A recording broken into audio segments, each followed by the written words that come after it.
সামনে নতুন বছর আসছে 1433, 1432 চলে যাচ্ছে এবং 1433 আসছে এবং 15ই এপ্রিল আমরা নতুন বছর আবার পদার্পণ করছি।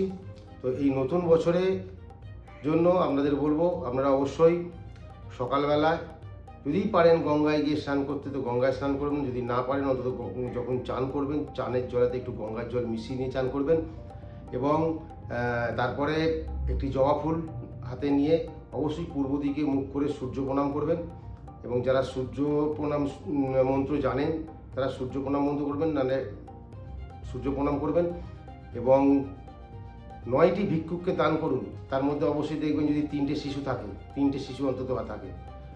আর সন্ধেবেলায় তুলসী মঞ্চে, তুলসী তলায় অবশ্যই 9টা প্রদীপ জ্বালান, বা যদি প্রদীপ না হয় অন্তত 9টা মোমবাতি জ্বালান।